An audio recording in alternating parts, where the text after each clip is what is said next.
Mesdames et messieurs les chefs d'État et de gouvernement, mesdames et messieurs les ministres, chers collègues, mesdames et messieurs les professionnels de santé et des soins, mesdames et messieurs, je suis honoré de prendre part au Forum Génération Égalité, événement majeur, co-organisé par la France, le Mexique et ONU Femmes, qui nous réunit aujourd'hui dans le but de faire progresser l'égalité femmes-hommes, 26 ans après la conférence mondiale de Pékin, et dans un contexte de crise sanitaire mondiale sans précédent.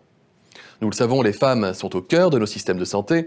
Elles représentent 70% des effectifs de ce secteur et une grande partie du travail informel dans le domaine de la santé et des soins. En dépit de ce constat, leurs conditions de travail restent souvent difficiles ou précaires et les discriminations persistent, que ce soit dans l'exercice de leurs fonctions, leur rémunération, leur reconnaissance ou leur représentation dans les instances de gouvernance.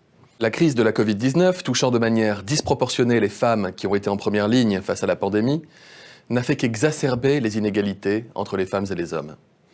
La prise de conscience a été le catalyseur d'une importante mobilisation autour de l'initiative sur la place des femmes dans le secteur de la santé et des soins, portée conjointement par l'Organisation mondiale de la santé, l'association Women in Global Health et la France. Je suis heureux aujourd'hui de vous retrouver afin de nous mobiliser collectivement pour la valorisation et la promotion de la place des femmes dans le secteur de la santé et des soins.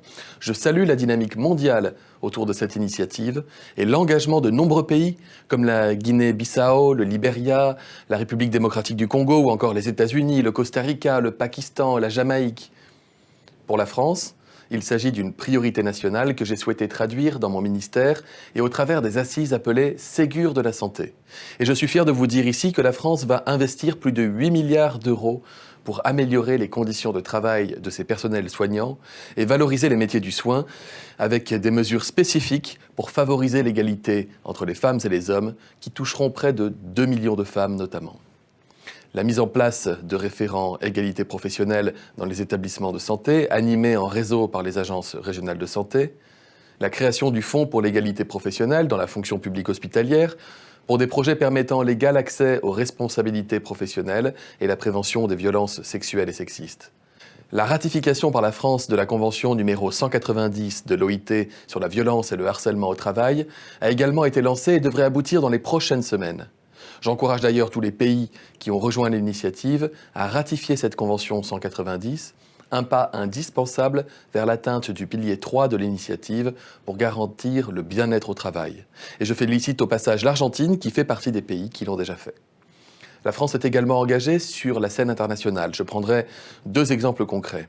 Tout d'abord, la création de l'Académie de santé de l'OMS à Lyon, avec le soutien de la France, qui permettra aux professionnels de santé du monde entier de se former et ouvrira un plus grand accès à des femmes à un apprentissage de qualité et à des postes de décision.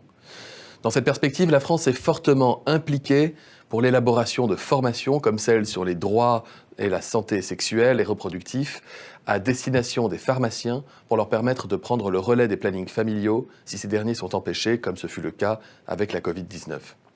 Je suis également heureux que le Fonds mondial de lutte contre le VIH-Sida, la tuberculose et le paludisme nous rejoignent dans cette initiative en s'engageant à améliorer la situation des travailleuses communautaires. La France soutiendra cet engagement. Voici des actions concrètes que nous poursuivrons et qui auront des effets multiplicateurs et accélérateurs pour les objectifs plus globaux de résilience et d'efficience des systèmes de santé, de couverture sanitaire universelle, d'égalité et de croissance économique. Je vous remercie toutes et tous pour votre mobilisation.